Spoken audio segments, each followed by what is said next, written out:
To scally or not to scally? That is the question. Of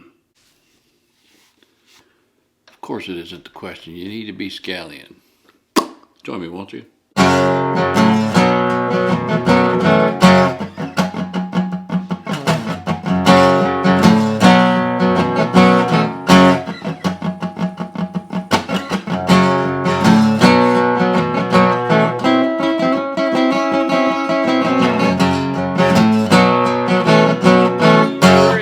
With a new hat, one that I didn't think I would enjoy wearing as much as I do. It is a fitted cap from the Boston Scally Corporation. And from what I can read online, the Boston Scally Corporation is based out of Waltham, Massachusetts.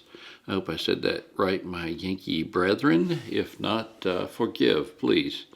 And it looks like this hat was actually shipped out of Wilkes-Barre, Pennsylvania, which that may not be their location, but it may be a warehouse where they ship their product from. I don't know if somebody knows that. It'd be interesting to know, not a factor in buying a hat, but just out of curiosity. It says that these hats are designed in the United States, so the design team resides here in the U.S., and the hats are manufactured in PRC, which is another way of saying the People's Republic of China. I see some people having some issue with these hats being manufactured in China. However, I can tell you with my first purchase, I followed the directions on the website bigger name at the door.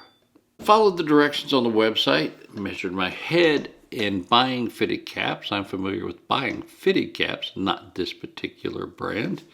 But I always buy them just right on the size if I can, or just a hair smaller if I am between sizes. So following that normal routine, I ordered, my head's a 56 centimeters, I think is what I measured. Look back at my notes. Yeah, my head was a 56 centimeters, and I ordered the 55 to 56 centimeter in the Scally, and I think they have an error of plus or minus 2 centimeters, if I was reading correctly, in the manufacturing of the hat, which is quite a bit actually. But I thought if I stay in that range and shoot for the snug side, it's either going to come where it fits just right, or I'm going to have to stretch it a little bit. And I actually prefer it to come a little snug and stretch it a little bit. I think you get a better fit out of that, because naturally when you buy a fitted cap and wear it for a while, it could stretch as much as a centimeter or more. If you have a hat stretcher, you can actually stretch it a little bit more.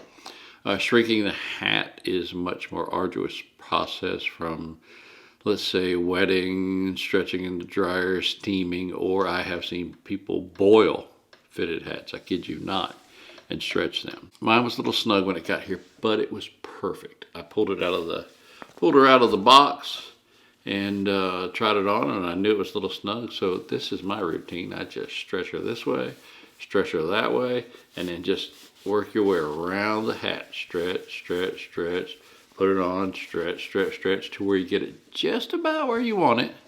Just about where you want, not quite where you want, just a ticky tick, snug. Stretch it on. Bent the brim where it's in line with the frames of my glasses. If you don't wear glasses, sides of your temples. Looks about right to me. It's subjective. Shape it the way you like it or need it. And wore it for a day, and after that day, it fit perfect. Something's happening outside. It's a train and gunfire. It's odd, but it can happen. Yeah. This particular hat is the Peaky Charcoal and Slate. I believe it was 8-panel hat. It is a wool poly blend, and it was, when I looked on their website and I wanted to try a Boston Scally for the first time, I thought, well, let me go with something classic, something people associate with this style of hat. You would see the newsboys, I guess page boys, whatever you call them, cabbie drivers in New York, Boston, that sort of thing you would see in the movies, on screen, in images from the early part of the 1900s, 20th century, almost said 19th century.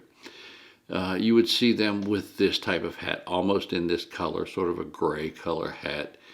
But it would have more of a sag on the side. You know, it'd be more of a disc with more rounded fabric, or more fabric hanging off the side. I noticed these caps were a little more tailored, not quite as much fabric on the side, and I like that. I don't like that floppy look. And it looked very nice. I thought, oh, let me give that a try. That seems like the classic. It's a good place to start. And it arrived, and I was very well pleased. I don't care if it's made in the PRC. It doesn't bother me a whole lot. It does some people. If it does, don't order that. But I can tell you, just from my experience with my first hat, this is the Peaky. And of course, I ordered the Peaky pen. And it's very well made. I like this lining. The seams are straight. It seems like a very quality product, and I am happy with it. I'm happy with the fit. Now, looks are subjective too. I could be the ugliest scoundrel and a scallywag at this point that you've ever seen.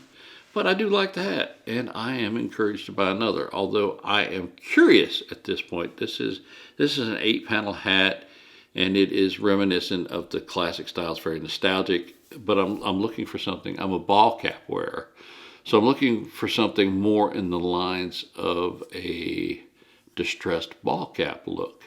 And looking at their different series, I see that the Sailor series is a cotton twill, and it almost has a bit of a worn look, for lack of some better terminology, but it's reminiscent of what I would see as more of an everyday wear.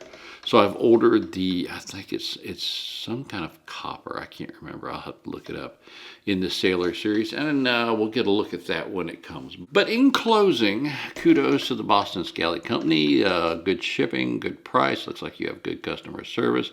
People complain about the quality. I didn't see that. This is my first purchase with them. I have a database of 1. So take that into account. I was very pleased with the whole process, the speed of the hat arriving. I can't, you know what? Keep it up, guys. Great job. Kudos one more time to you, Boston Scally Company. Bye.